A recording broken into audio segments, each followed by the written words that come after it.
Alam niyo bakit 150 million lang yon? Kasi kinompute yun kung buwan-buwan ano ang gagawin at ano ang i-implement. Napakaliit na amount ang 150 million.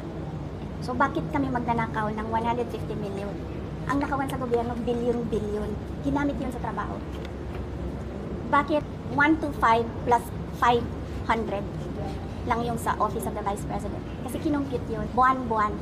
Ang problem sa 125, binigay siya sa amin December na. Requirement in government offices, you have to utilize money before December 31, before the end of the year.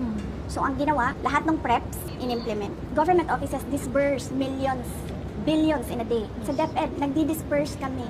Nagdi-disperse. Pumipirma kami ng cheque. Multi-million. Kung i-total mo ang mga checks araw-araw na nalalabas sa DepEd, billions. Nagbabayad kami, nagbabayad. So, bakit nila kine-question yung diba, meron kayong mga naririnig ng akusasyon ng nakawan? Priority programs nyo, nandun sa unprogrammed appropriation. Isang text away lang, yung pinsan nyo, to tell him na dapat pinaprioritize yung big infra projects. But for the past 3 years, mula 2023, palaki ang programmed appropriation ng gobyerno. Saan ang prioritization doon, no? Pag tinignan mo yung DPWH project, ano yung priorities dyan?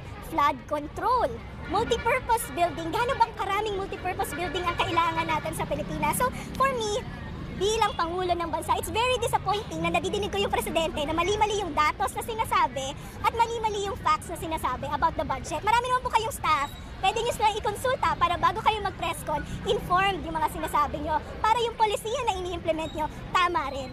Thank you, ma'am. Salamat. Ang katiwalian na ginagawa sa gobyerno. Magpa-drug test tayong lahat sa harap ng taong bayan. Dalawa lang yan, mga kababayan. Ibigay namin ang mga pangako namin sa inyo noong nangangampanya kami. At papakita namin sa inyo na matino kami. Magpapadrug test kaming lahat. Simulan namin sa Office of the Vice President.